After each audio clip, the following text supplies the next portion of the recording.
आज हम पढ़ने वाले हैं अक्षांश और देशांतर।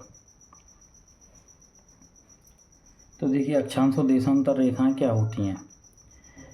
तो देखिए, पूरे विश्व में जो पृथ्वी है, पृथ्वी पर किसी भी वस्तु की या फिर व्यक्ति की या फिर किसी देश की किसी पॉइंट की लोकेशन दिखाने के लिए अक्षांश और देशांतर रेखाओं का उपयोग किया जाता है।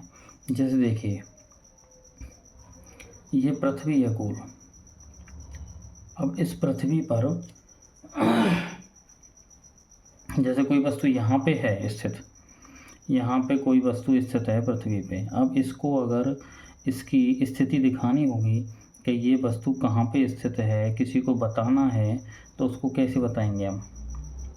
तो देखिए, एक जैसे मैं मान लीजिए यहाँ पे एक लाइन खींचूँ कि ये कोई वस्तु है जो कि इस साइड से हम चलेंगे तो यहाँ पे स्थित है। तो ये जैसे इसमें लाइन अगर बनाई जाए, जैसे ये हमने लाइन सीधी खींची,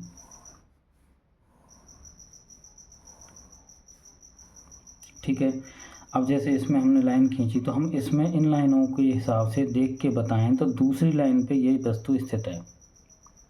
लेकिन अभी दूसरी लाइन तो यहाँ से लेके और यहाँ तक पूरी है, लेकिन इस पूरी लाइन पे ये जो वस्तु है ये कहाँ पे स्थित है, इससे इस चीज़ का पता नहीं चल रहा है। इस साइड से तो पता चल गया, लेकिन इसमें ऊपर यहाँ पे है पर्टिकुलर फिक्स एक जगह कैसे बता पाएंगे हम। लेकिन अब इसमें अगर एक लाइन इधर से यूं खींच दी जाए तो अब ये जो दोनों लाइनें जिस जगह पे क्रॉस कर रही हैं, ये जो जगह है, ये पर्टिकुलर जगह इस वस्तु की स्थिति हो गई। अब देखिए, अब हम इसकी लोकेशन बता सकते हैं। जैसे इसमें ये लाइनें खींच दी जाएं,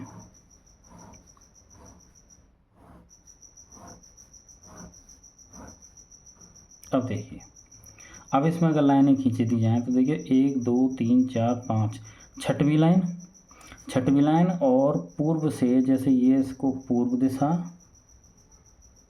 पश्चिम दिशा, उत्तर दिशा और दक्षिण दिशा। अब देखिए, पूर्व से दूसरी लाइन पे और दक्षिण से 1 2 3 4 5 छठवीं लाइन पे। तो अब इसकी ये बताई जा सकती है कि पूर्व से दूसरी लाइन और दक्षिण से छठवीं लाइन, तो ये पर्टिकुलर एक जगह निश्चित हो गई।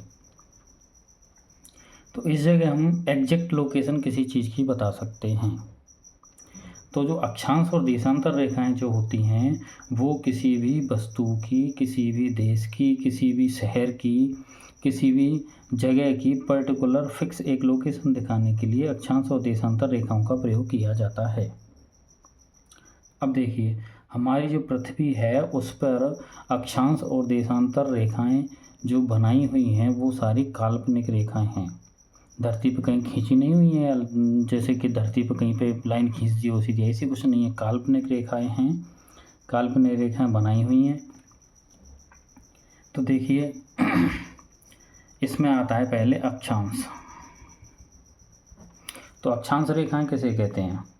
तो पृथ्वी पर पूर्व से पश्चिम दिशा की ओर जो रेखाएं काल्पनिक रेखाएं खींची हुई हैं उनको हम अक्षांश रेखाएं कहते हैं। और देशांतर रेखाएं कौन सी होती हैं।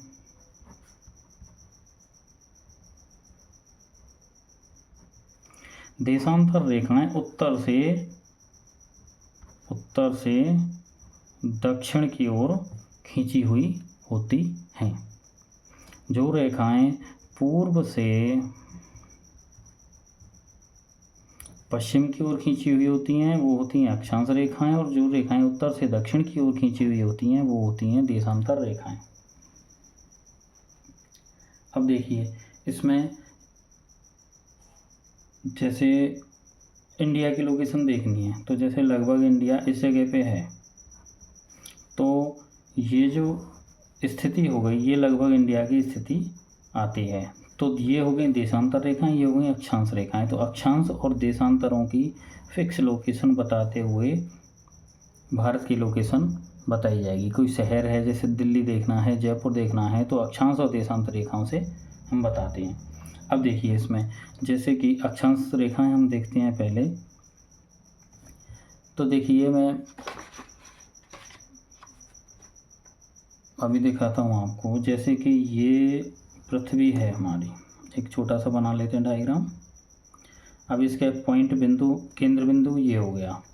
तो यहाँ से जैसे ये जो रेखा जाएगी बीच, पृथ्वी पर बीच में से जो जाती है, जो पृथ्वी को दो हिस्सों में, उत्तरी और दक्षिणी हिस्से में बांटती है, उत्तरी गोलार्ध और दक्षिणी गोलार्ध। तो ये जो बीच वाली जो रेखा है इसको हम कहते हैं भूमध्य रेखा। ये पृथ्वी को दो हिस्सों में बांटती है।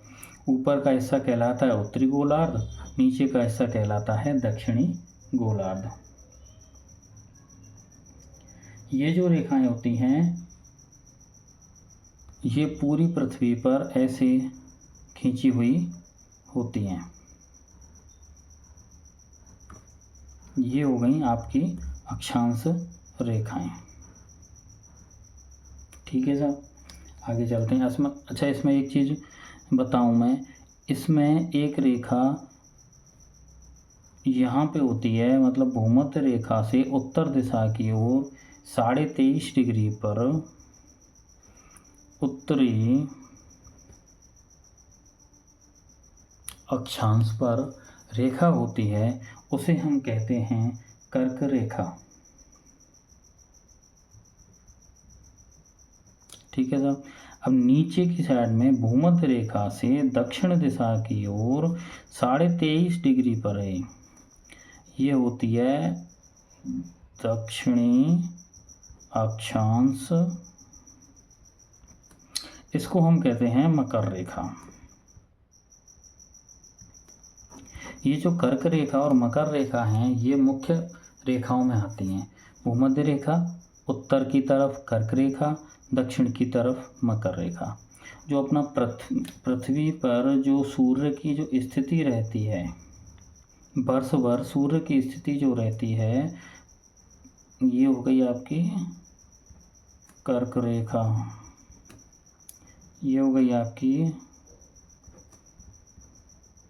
मकर रेखा 23.5 डिग्री साउथ, और ये हो गया 23.5 डिग्री नॉर्थ। ठीक है, ये हो गई हमारी 0 डिग्री अक्षांश। ठीक है। अब ये जो कर्क रेखा और मकर रेखा है, इन दोनों के बीच में ही सूरज की स्थिति रहती है। सूरज यहाँ से इस साइड में आता है और यहाँ से इस साइड में जाता है। पूरे वर्ष भर सूरज इन दो रेखाओं के बीच में ही स्थिति रहती है। ठीक है सर। इसमें एक चीज़ देखी जाए अक्षांश रेखाओं में, तो ये जो रेखाएं होती हैं ये एक दूसरे के समानांतर होती हैं और ये एक दूसरे को काटती नहीं हैं, ना ही ये पूरी पृथ्वी पर कहीं भी मिलती हैं। अक्षांश रेखाएं एक दूसरे के समांतर होती हैं, सीधी होती हैं और एक दूसरे को कहीं भी काटती नहीं हैं। अब आते हैं हम देशांतर रेखाओं पे। तो देशांतर रेखाएं क्या होती हैं, एक मैं डायग्राम बताऊँ आपके लिए। तो देखिए जैसे ये डायग्राम है, अब इसमें देखो देशांतर रेखाएं दर्शाई हुई हैं। ये पृथ्वी है हमारी, इस पृथ्वी पर ये जो है ये है उत्तरी ध्रुव और ये है दक्षिणी ध्रुव। ये जो देशांतर रेखाएं होती हैं ये उत्तरी ध्रुव से और दक्षिणी ध्रुव की ओर खींची हुई होती हैं। ये खड़ी रेखाएं होती हैं।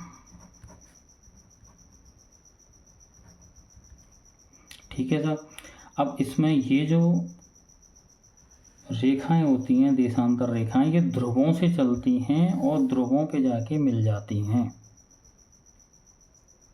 जैसे ये देखो, आप यहाँ पे देखोगे तो ये जो रेखा है देशांतर रेखा, ये 60 डिग्री देशांतर रेखा, ये ध्रुव से चल रही है और ये आके ध्रुव पे ही मिलती है।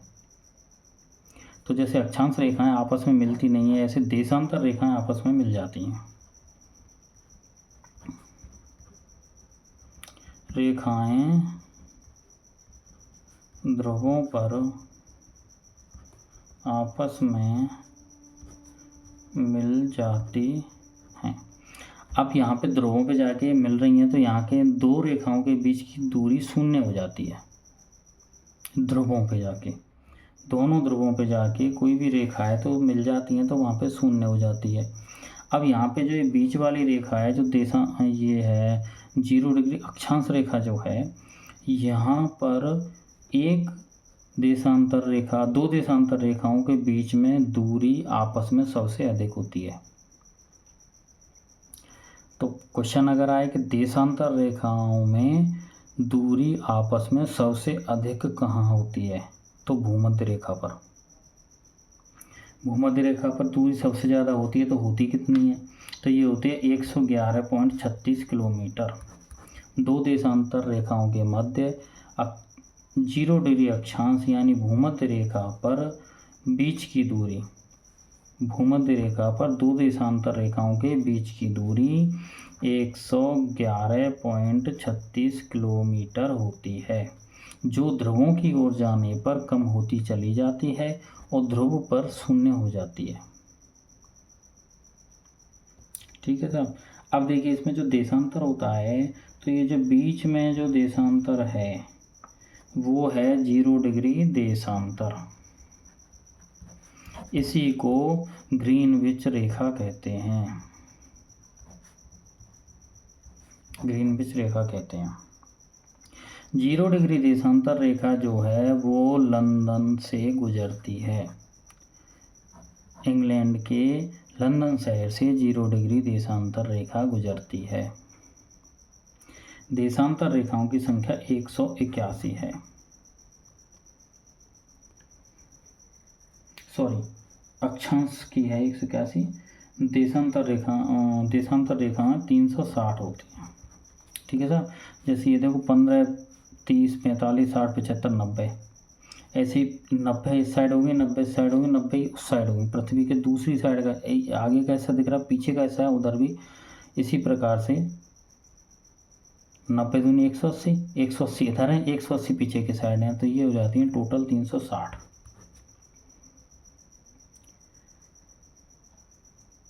देशांतर रेखाओं का उपयोग समय निर्धारण के लिए किया जाता है।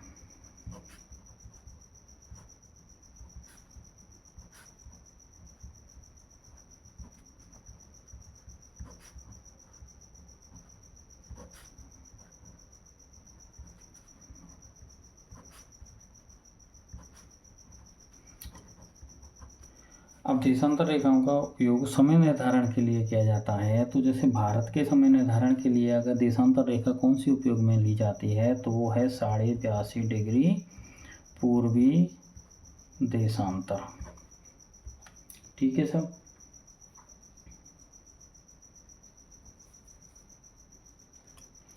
अब 82.5 डिग्री जो पूर्वी देशांतर है, ये देशांतर रेखा कहाँ से गुजरती है, तो देखिए ये उत्तर प्रदेश से गुजरती है और उत्तर प्रदेश के इलाहाबाद शहर के पास से गुजरती है। अब आपको मैं बताता हूँ, तो देखिए इसमें देशांतर और रेखाएं जो होती हैं और अक्षांश रेखाएं जो होती हैं, इनमें मुख्य देखा जाए तो अंतर क्या होता है। तो देखिए अक्षांश और देशांतर रेखाओं के अंतर की यदि बात करें हम, तो देखिए पहला अंतर इसमें हम देखते हैं, जैसे हम पहला अंतर देखते हैं दिशा का।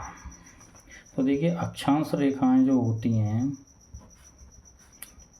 अक्षांश रेखाएं होती हैं पूर्व से पश्चिम की ओर। ठीक है साहब। देशांतर रेखाएं जो होती हैं वो होती हैं उत्तर से दक्षिण की ओर। ठीक है साहब।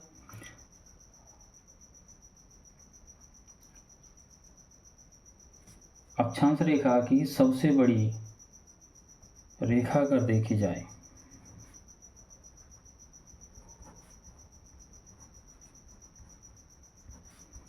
तो अक्षांश रेखा की सबसे बड़ी अक्षांश की हो जाएगी, सबसे बड़ी रेखा हो जाएगी भूमध्य रेखा। देखिए जैसे ये पृथ्वी है तो पृथ्वी पर ये जो बीच का हिस्सा है ये सबसे लंबा रहेगा, और बीच वाली जो रेखा होती है इसको हम कहते हैं भूमध्य रेखा। तो अक्षांश सबसे बड़ा अक्षांश कौन सा है, तो भूमध्य रेखा यानी 0 डिग्री अक्षांश। और देशांतर की अगर बात की जाए तो देशांतर की सभी रेखाएं समान लंबाई की होती हैं। क्यों? क्योंकि देशांतर जो रेखाएं होती हैं वो एक ध्रुव से दूसरे ध्रुव तक खींची जाती हैं। तो ध्रुव से लेकर ध्रुव को मिलाएंगे तो सारी पृथ्वी पर जितनी भी रेखाएं बनेंगी वो सारी रेखाएं आपस में बराबर लंबाई की होंगी। अब देखिए, अब इसमें कुछ इससे संबंधित कुछ शब्द हैं, उनको हम देखते हैं पहले। तो देखिए जैसे एक अक्षांश रेखा आई और ये देशांतर रेखाएं आई, ठीक है। अब इसमें जैसे ये जो बना ना, ये जो चौकोर जो जगह बनी इसको क्या बोलते हैं, इसको बोलते हैं हम ग्रिड, ठीक है। इसको बोलते हैं हम ग्रिड। और ये जो पूरा अक्षांश और देशांतर रेखाओं का ये जो पूरा जाल बनता है, इस पूरे जाल को हम बोलते हैं ग्रेटिक्यूल।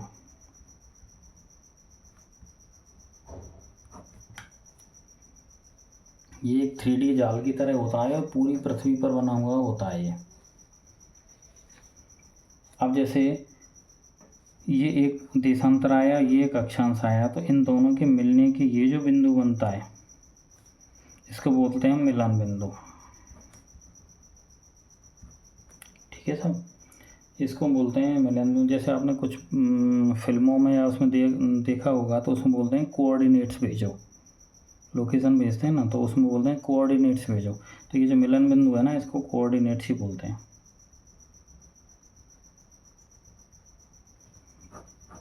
अब इन कोऑर्डिनेट्स का यूज किस में होता है, जैसे कोई हवाई जहाज है उसको कहीं पहुंचना है, तो वो जब आसमान में उड़ रहा है तो उसको धरती का तो कुछ दिख नहीं रहा है कि साहब ये कोई सा सिटी आ गया, जयपुर आ गया, दिल्ली आ गया, लंदन आ गया, अमेरिका आ गया, कोई सिटी आ गया उसका।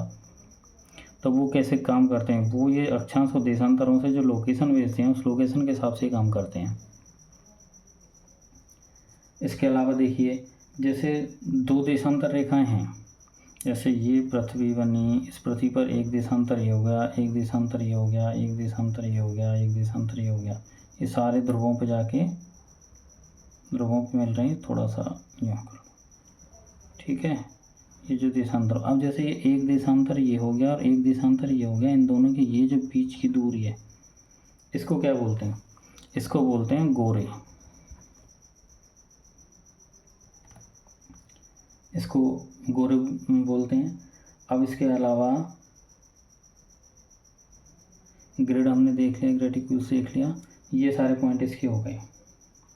अब इसमें जैसे हम आगे चलते हैं और हम इसमें देखते हैं अपने भारत की स्थिति देखते हैं। अक्षांश और देशांतरों में यदि भारत की स्थिति देखी जाए तो देखिए अक्षांश और देशांतरों में भारत की स्थिति क्या रहेगी। तो पहली बात तो एक डायग्राम बनाते हैं, जैसे ये माना हमारी पृथ्वी है। अब इस पृथ्वी पर मैं 2 रेखाएं खींच रहा हूँ, ठीक है साहब। ये हो गया पूर्व, ये हो गया पश्चिम, ये हो गया उत्तर और ये हो गया दक्षिण। तो देखिए ये जो 0 डिग्री देशांतर रेखा है, इस देशांतर रेखा के उत्तर का जो हिस्सा है इसको तो कहेंगे हम उत्तरी गोलार्ध, और इस 0 डिग्री अक्षांश से नीचे का जो हिस्सा है इसको बोलेंगे हम दक्षिणी गोलार्ध, ठीक है साहब। 2 गोलार्ध हो गए, उत्तरी गोलार्ध, दक्षिणी गोलार्ध। अब इसको हम देशांतर के हिसाब से देखें तो ये इधर का हो गया पूर्वी गोलार्ध, इधर का हो गया पश्चिमी गोलार्ध। अब इसमें हम हिस्से करें तो ये 4 हिस्से हो गए। अब ये गोलार्ध कौन सा हुआ, उत्तर और पूर्व, तो ये हो जाएगा उत्तरी पश्चिमी गोलार्ध, उत्तरी पश्चिमी, ठीक है साहब। ये हो गया पूर्वी दक्षिणी, ठीक है साहब, ये हो गया दक्षिणी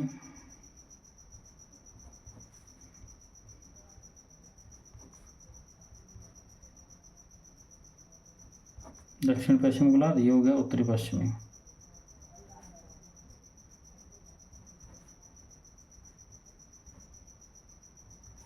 अब देखो इसमें अगर भारत की स्थिति देखी जाए,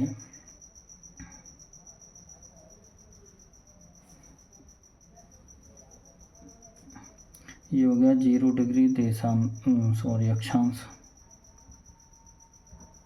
ये हो गया 23.5 डिग्री 30 मिनट उत्तरी अक्षांश यानी कर्क रेखा, और ये हो गया 23 डिग्री 30 मिनट दक्षिणी अक्षांश यानी मकर, ठीक है साहब। अब देखिए इसमें जो अपनी भारत की स्थिति आती है, तो मैं बताऊं आपको लगभग ये जो कर्क रेखा है ये राजस्थान से होकर गुजरती है। तो भारत की स्थिति अगर पूरी पृथ्वी के हिसाब से लगाई जाए तो भारत पृथ्वी पर उत्तरी पश्चिमी गोलार्ध में स्थित है।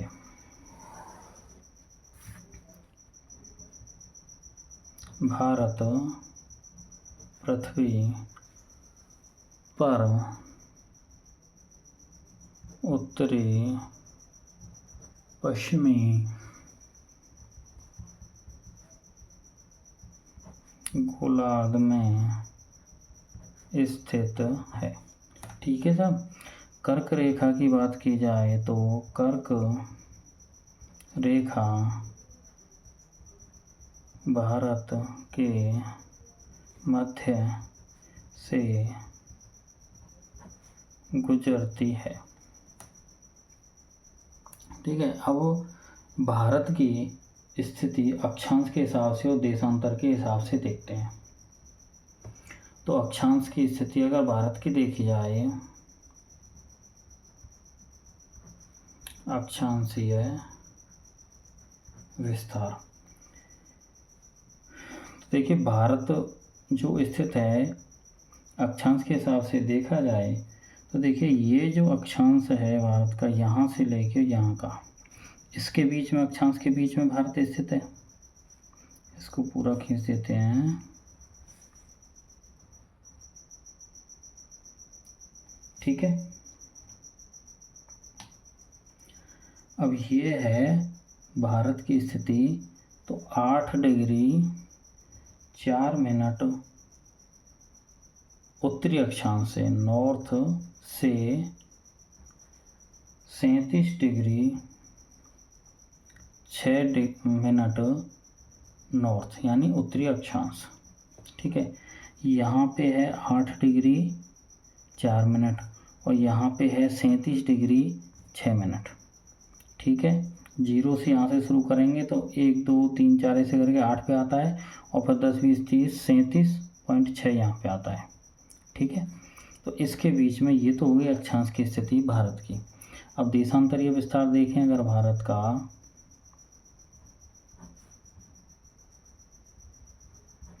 तो देखिए साहब देशांतरीय विस्तार कहाँ है, तो देखो ये हो गया 0 डिग्री देशांतर। अब इसके बाद में हमारा भारत इस देशांतर से लेके और लगभग इस देशांतर के बीच में है। तो ये जो इस देशांतर से इस देशांतर के बीच में भारत की जो स्थिति है, तो ये है जहाँ से शुरू होता है भारत, वो है 68 डिग्री 7 मिनट पूर्वी देशांतर, ठीक है सर। और यहाँ से ये विस्तार कहाँ तक है, जो लास्ट जो जाता है ये है 97 डिग्री 25 मिनट पूर्वी देशांतर। तो देखिए ये हो गया भारत का अक्षांशीय विस्तार और ये हो गया भारत का देशांतरीय विस्तार। इन अक्षांश और देशांतरों के बीच में भारत स्थित है।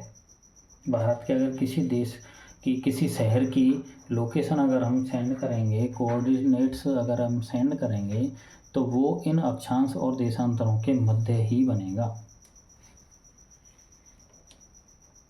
अब अगर भारत की लंबाई या चौड़ाई देखी जाए तो देखिए उत्तर से दक्षिण लंबाई जो है भारत की वो है 3214 किलोमीटर, और पूर्व से पश्चिम की चौड़ाई यदि हम देखें तो ये है 2933 किलोमीटर। ये भारत का लंबाई या चौड़ाई है, उत्तर से दक्षिण और पूर्व से पश्चिम। अब देखिए, अब इसमें अगला पॉइंट लेते हैं हम। जैसे कर्क रेखा जो है उसकी अगर स्थिति देखी जाए तो कर्क रेखा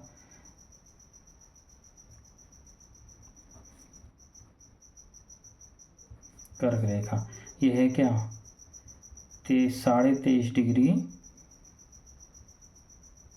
उत्तरी अक्षांश। ठीक है, इस 23.5 डिग्री को 23 डिग्री 30 मिनट भी लिख सकते हैं। 30 मिनट और 30 मिनट 60 मिनट जब होते हैं तब 1 डिग्री बनता है। तो 23 डिग्री आधा है, तो आधा डिग्री का 30 मिनट हो गया, तो 23 डिग्री 30 मिनट। ये कर्क रेखा है। ये कर्क रेखा भारत के 8 राज्यों से होकर गुजरती है और भारत के लगभग मध्य में से होकर गुजरती है। तो कर्क रेखा भारत के 8 राज्यों से गुजरती है। अब 8 राज्य कौन कौन से हैं, तो देखो अगले पेज पे बताता हूँ मैं। तो देखो, कर्क रेखा गुजरती है भारत के 8 राज्यों से, है ना।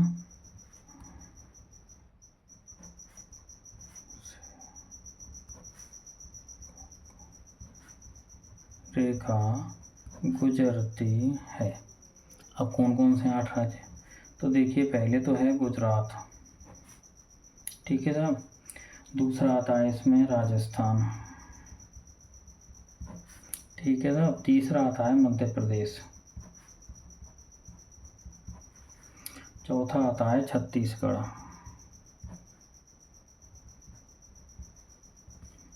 पांचवा आता है राज्य झारखंड। छठवां राज्य आता है पश्चिमी बंगाल। उसके बाद में 2 राज्य आते हैं अपने 7 सिस्टर के, यानी कि त्रिपुरा, और 8वां आता है मिजोरम। ठीक है, अब इसमें से ये जो 8 राज्य हैं, इसमें जो मध्य प्रदेश है, मध्य प्रदेश से सबसे ज़्यादा लंबाई है। कर्क रेखा की सबसे ज़्यादा लंबाई मध्य प्रदेश में है।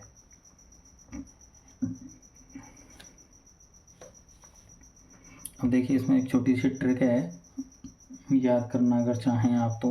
ये जो 8 राज्य हैं इनमें से इनको याद करने के लिए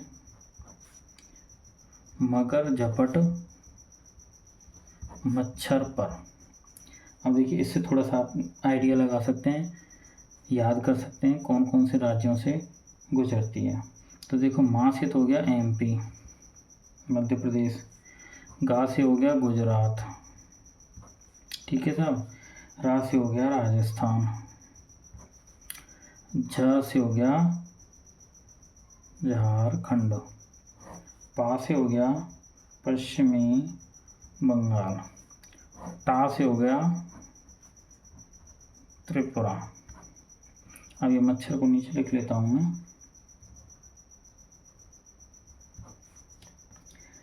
अब माँ से हो गया मिजोरम, ठीक है। छा से हो गया छत्तीसगढ़, कितने हो गए, 1 2 3 4 5 6 7 8, 8 हो गए। अब मच्छर का रा साइलेंट है और पीछे का ये जो पर है ये दोनों साइलेंट है। ठीक है, इससे आप याद कर सकते हैं इसको। अब चलते हैं हम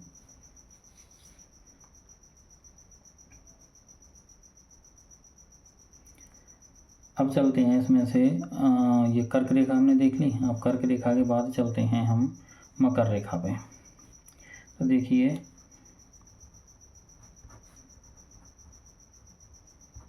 मकर रेखा क्या है, तो देखिए 23.5 डिग्री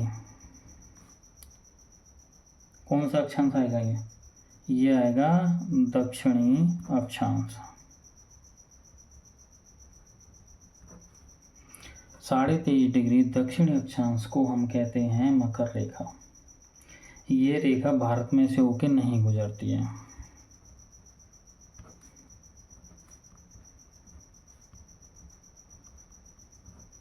भारत से ये नहीं गुजरती है क्योंकि भारत ये जो है ये 0 डिग्री अक्षांश से दक्षिणी दिशा की ओर है। ये दक्षिण अक्षांश है दक्षिण दिशा में, और पूरा भारत की जो स्थिति है वो पूरी उत्तर में। तो दक्षिण में तो गुजरने वाली रेखा का मतलब ही नहीं है इंडिया से गुजरने का। तो ये निकलती है दक्षिण 0 डिग्री देशांतर से दक्षिण दिशा में है और भारत से ये नहीं गुजरती है। इसमें अब देखिए भारत से नहीं गुजरती है तो कुछ इसमें थोड़ा सा आइडिया लेते हैं कहाँ से गुजरती है। तो देखिए ये 3 महाद्वीपों से होकर गुजरती है। दक्षिण अमेरिका से गुजरती है, ठीक है साहब, एक गुजरती है ये अफ्रीका से और तीसरी गुजरती है ये ऑस्ट्रेलिया से। एशिया, यूरोप से, उत्तरी अमेरिका से यहाँ से ये नहीं गुजरती है। अब सूर्य की स्थिति अगर कर्क रेखा और मकर रेखा के हिसाब से हम सूर्य की स्थिति का थोड़ा सा आकलन करें तो देखिए 22 दिसंबर को सूर्य की किरणें मकर रेखा पर बिल्कुल सीधी पड़ती हैं। 22 दिसंबर को सूर्य मकर रेखा पर लंबवत होता है, यानी कि जैसे मकर रेखा है ये, तो सूर्य की स्थिति यहाँ रहती है 22 दिसंबर को। ठीक है, अब हम देखें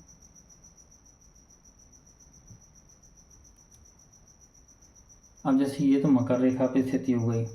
यदि हम देखें इसकी कर्क रेखा पे स्थिति, जैसे ये भूमध्य रेखा हो गई 22 दिसंबर को तो हो गया यहाँ, और यहाँ पे आ जाता है, यानी कि कर्क रेखा पे सीधा चमकता है। कर्क रेखा पे लंबवत स्थिति सूर्य की होती है 21 जून को।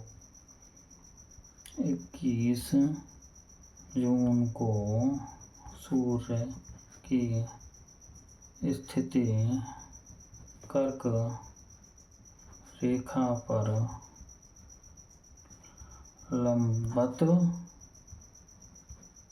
होती है। ठीक है,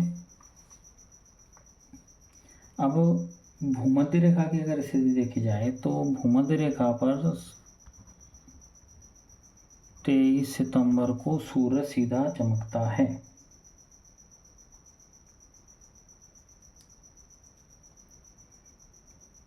सितंबर को सूर्य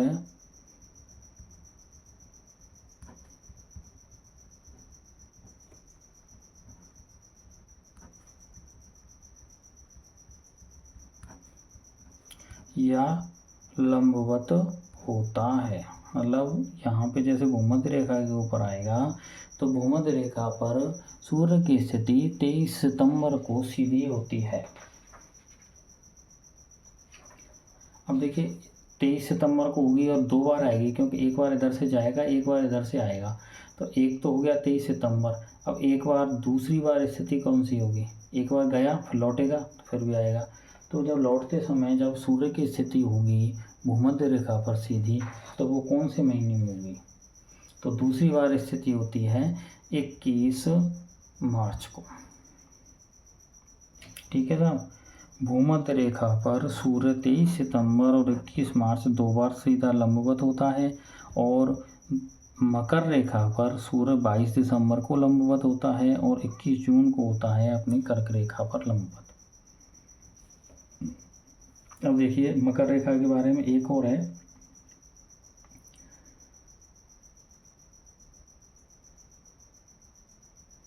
जो अफ्रीका महाद्वीप है, मकर रेखा अफ्रीका महाद्वीप के बीच से गुजरती है, और अफ्रीका महाद्वीप की लिम्पोपो नदी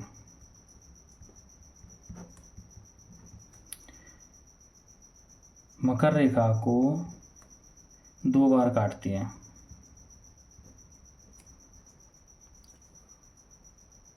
दो बार काटती है या पार करती है। कर्क रेखा के संबंध में ये स्थिति आती है हमारी माही नदी की।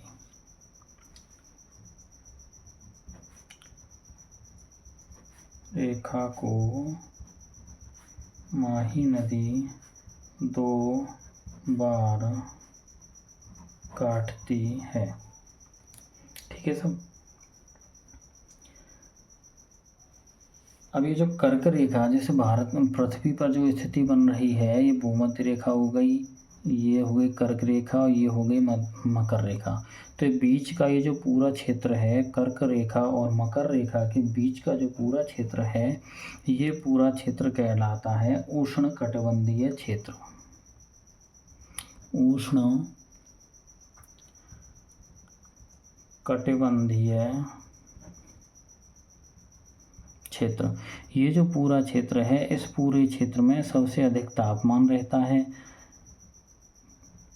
पृथ्वी पर जितने भी मरुस्थल हैं वो लगभग इसी रेंज में पाए जाते हैं, क्योंकि यहाँ पे सूरज सीधा चमकता है और यहाँ पर गर्मी सबसे अधिक रहती है।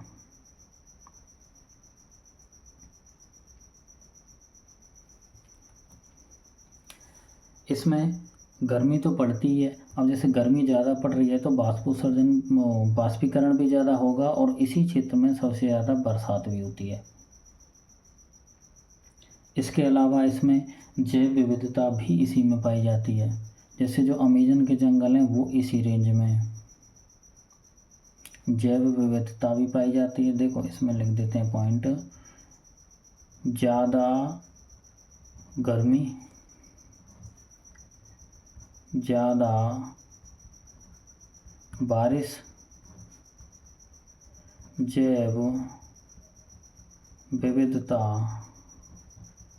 सर्वाधिक इसी क्षेत्र में पाई जाती है।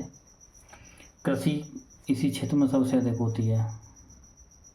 कृषि सबसे अधिक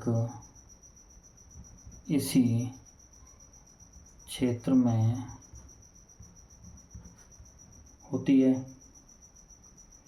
सबसे ज़्यादा सौर ऊर्जा की उपलब्धता सबसे अधिक इसी क्षेत्र में रहती है। क्यों? क्योंकि सूरज सीधा चमक रहा है। सूरज सीधा चमक रहा है तो सौर ऊर्जा सबसे ज़्यादा यहीं पे बनेगी। अच्छा, एक पॉइंट और बताऊं मैं आपको इसमें कि जो अफ्रीका महाद्वीप है,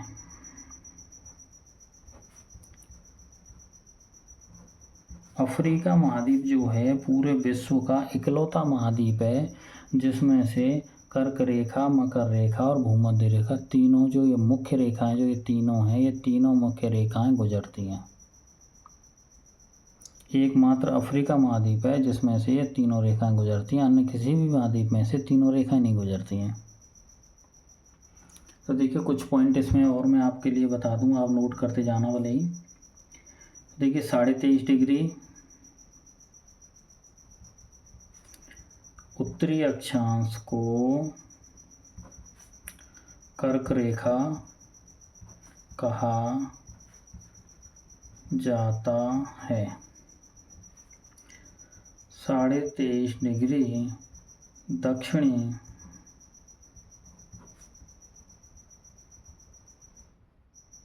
अक्षांश मकर रेखा कहते हैं। दो अक्षांशों के मध्य की दूरी, दो अक्षांशों के मध्य दूरी कितनी होती है? तो 111 किलोमीटर। ठीक है। अक्षांश रेखाएं आपस में मिलती नहीं हैं, एक दूसरे के समानांतर होती हैं।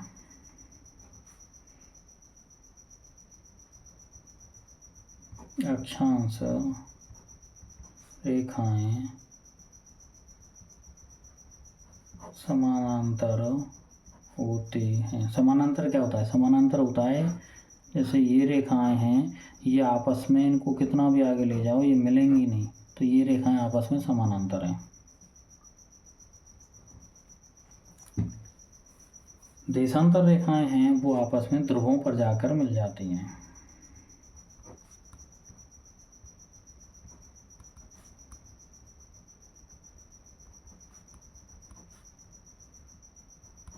ध्रुवों पर जाकर मिल जाती हैं। अब इसमें देखिए, जो दो देशांतर रेखाएं होती हैं, अक्षांशों के मध्य में 111 किलोमीटर की दूरी होगी। ये दो देशांतर रेखाओं के मध्य, दो देशांतर रेखाओं के मध्य 0 डिग्री अक्षांश पर, यानी बीच पृथ्वी में, यानी कि भूमध्य रेखा पर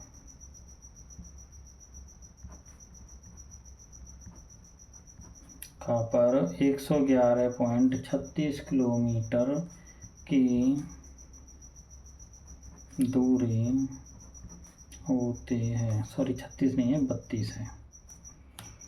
दो देशांतर रेखाओं के मध्य भूमध्य रेखा पर, भूमध्य रेखा से ऊपर या नीचे जैसे भी देशांतर में हम जाएंगे तो दूरी कम होती चली जाती है और ध्रुवों पर जाकर 0 हो जाती है। देशांतर रेखाएं 360 हैं और अक्षांश रेखाएं 181 हैं। कैसे? 90 तो हो गए उत्तरी अक्षांश और 90 हो गए दक्षिणी अक्षांश, और एक हो गया कौन सा? भूमध्य रेखा, यानी कि 0 डिग्री अक्षांश। ठीक है। 90, 90 और 1, 181, सॉरी। अब देखिए इसमें कुछ बताऊँ मैं। अब इसमें देखिए अगला पॉइंट कि जो देशांतर होता है, जैसे दो देशांतर रेखाएं, तो इसके बीच में जो ये दूरी है, इसको दूरी को तय करने में, दूरी को पूरी एक देशांतर से दूसरे देशांतर तक पहुंचने में, दो देशांतर रेखाओं के बीच की दूरी को तय करने में पृथ्वी को करीब 4 मिनट का समय लगता है।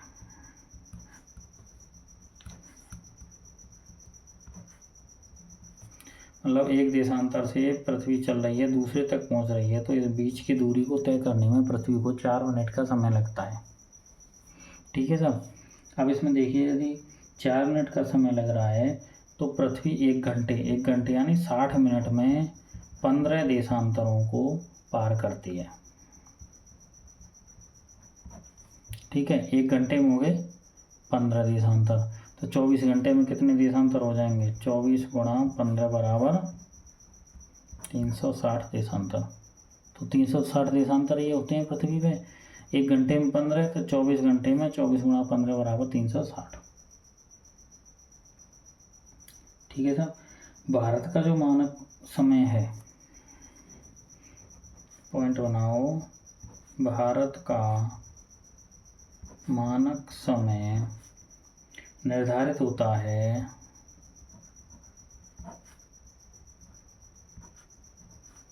कौन से देशांतर से? 82.5 डिग्री पूर्वी देशांतर से।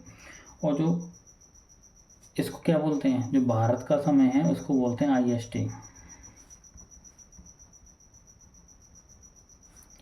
इंडियन स्टैंडर्ड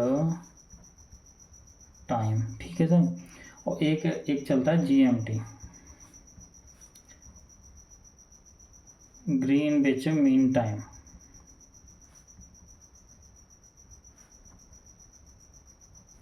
ये कितना चलता है? अब देखिए, जो ग्रीनविच मीन टाइम है, जो GMT है, वो निर्धारित होता है 0 डिग्री देशांतर से, जो कि लंदन से गुजरता है। ठीक है। अब ये 0 डिग्री देशांतर है और भारत का जो समय है 82.5 डिग्री देशांतर। कौन सा? ईस्ट, पूर्वी देशांतर हो गया ना। अब देखो 82.5 डिग्री जो है, इसको पार करने में सूरज को कितना समय लगेगा? तो देखो 82 डिग्री, 1 डिग्री देशांतर को पार करने में कितना समय लगता है? 4 मिनट का। ठीक है। अब 82.5 डिग्री देशांतर हैं, तो इनको पार करने में कितना समय लगेगा? तो 82 गुणा 4, 8 और 328। अब ये हो गए 328 मिनट। अब ये जो 328 मिनट हैं और प्लस ये आधा डिग्री और है देशांतर, तो आधा डिग्री 1 डिग्री देशांतर को पार करने में 4 मिनट का समय लग रहा है, तो आधा डिग्री देशांतर को पार करने में लगेगा 2 मिनट का समय। तो ये कितना हो गया? ये हो गया 330। अब देखो 330 में भाग दे लो 60 का।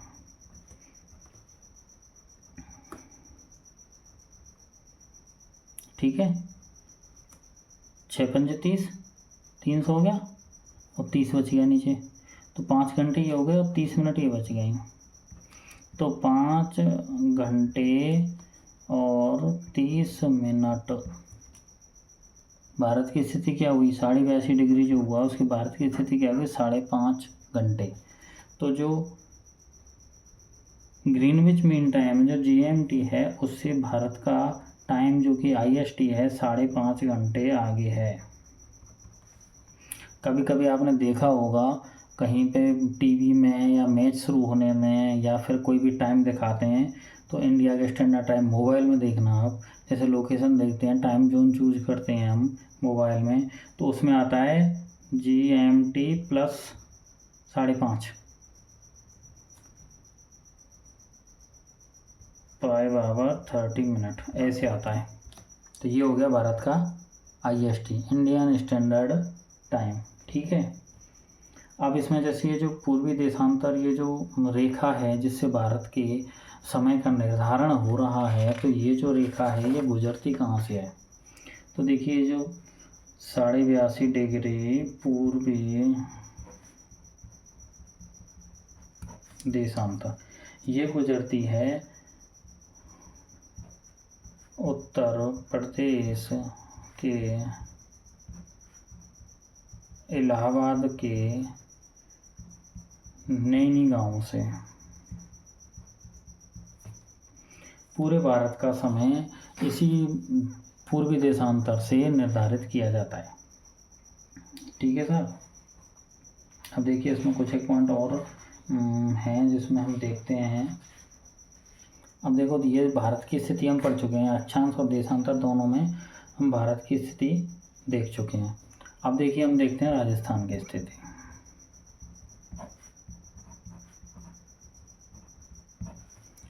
अब देखिए, अक्षांश और देशांतर के हिसाब से भारत की स्थिति देख चुके हैं हम, राजस्थान की स्थिति हम देखते हैं। तो देखिए, गोलार्ध देखा जाए तो गोलार्ध तो हो जाएगा उत्तरी पर पूर्वी गोलार्ध,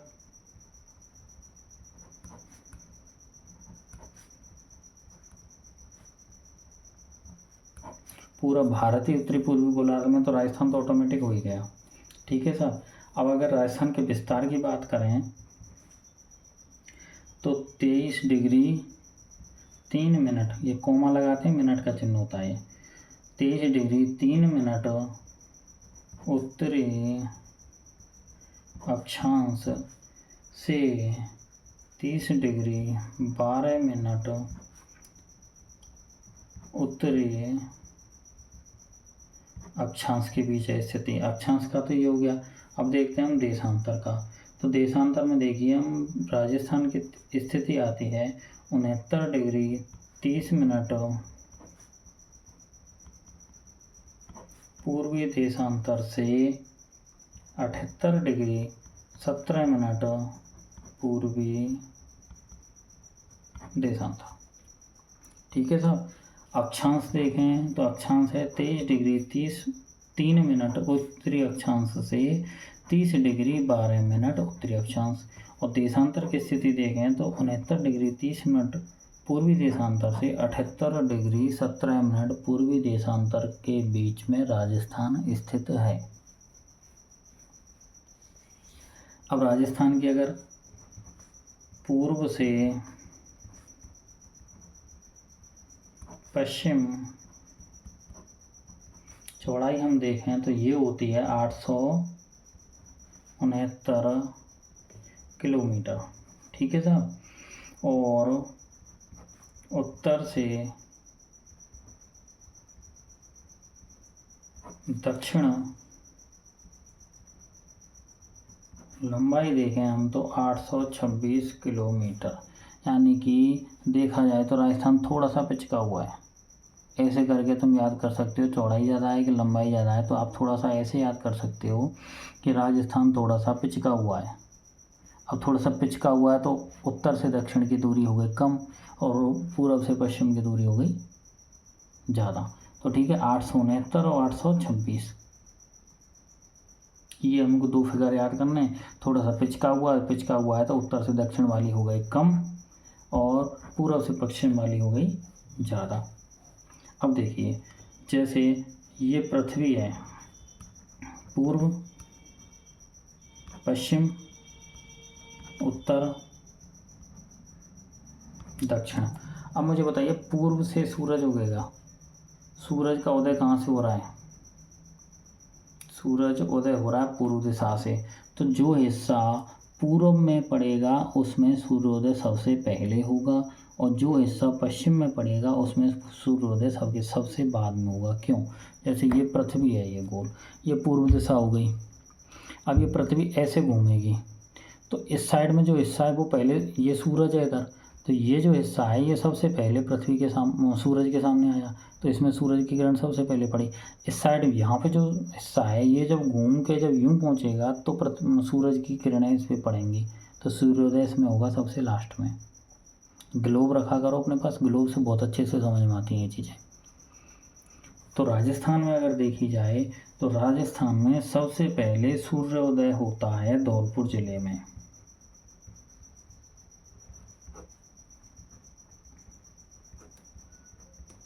सूर्योदय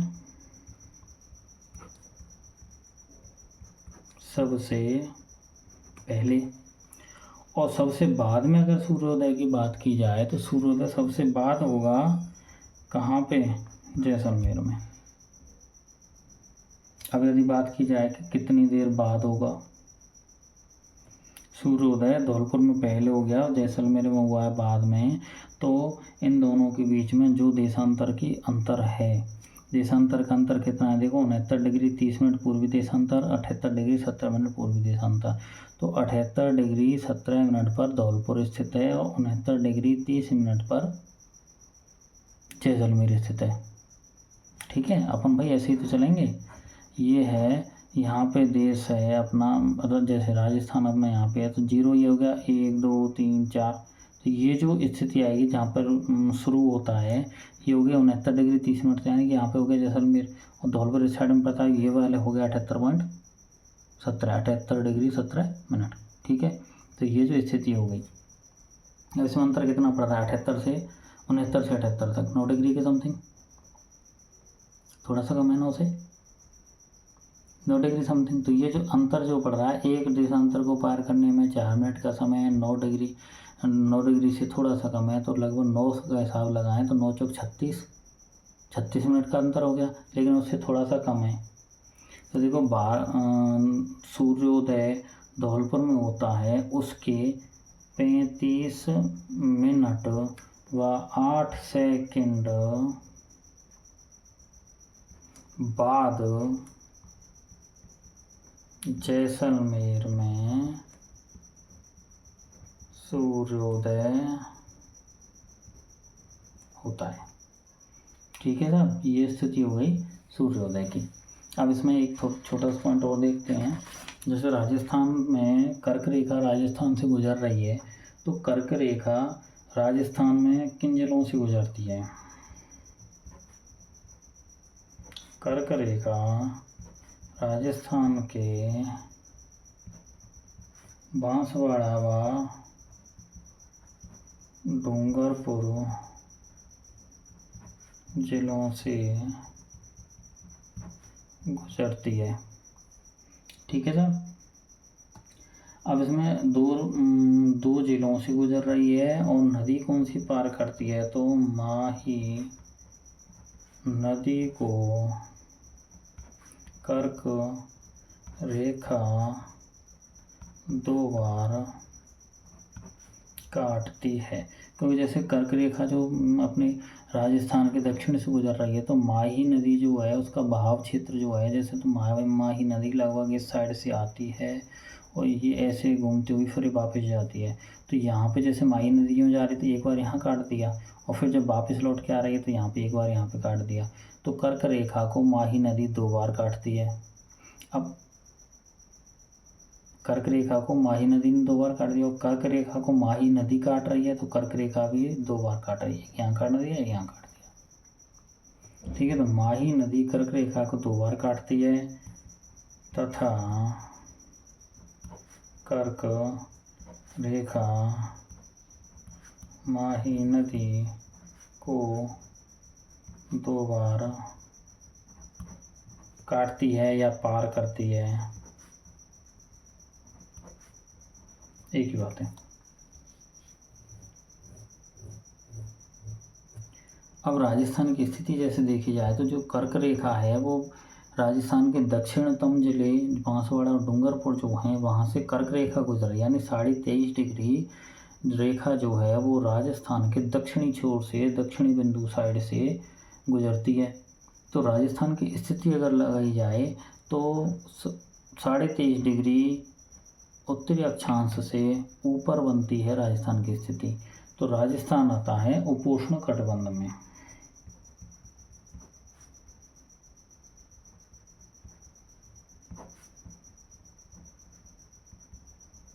उपोष्ण कटिबंध में स्थित है। देखिए, आज के लिए इतना ही काफ़ी है। इससे आगे हम कल देखेंगे, कल पढ़ेंगे। और ये जो पढ़ाया है इसकी आपको PDF चाहिए तो आप मेरा टेलीग्राम चैनल है उसमें से आप ले सकते हो। वहाँ पे आपको PDF में डाल दूँगा, और उसको डाउनलोड करके प्रिंट चाहो तो प्रिंट भी निकलवा सकते हो, अदरवाइज उसमें से सॉफ्ट कॉपी में पढ़ना हो तो सॉफ्ट कॉपी में भी पढ़ सकते हो। आगे अगला पॉइंट लाएंगे हम अगला वीडियो में। और वीडियो अच्छा लगा हो तो आप सब्सक्राइब कीजिएगा चैनल को, अपने साथियों को बताइएगा, शेयर कीजिएगा, और मिलते हैं हम अपने नेक्स्ट वीडियो में। ऐसा ही क्वालिटी कंटेंट मिलेगा। टेलीग्राम चैनल का लिंक जो है वो आपको डिस्क्रिप्शन में मिल जाएगा, वहाँ से आप टेलीग्राम में जाके चैनल ज्वाइन कर सकते हो। PDF चाहिए तो आपको वहाँ से मिल जाएगी। Thank you.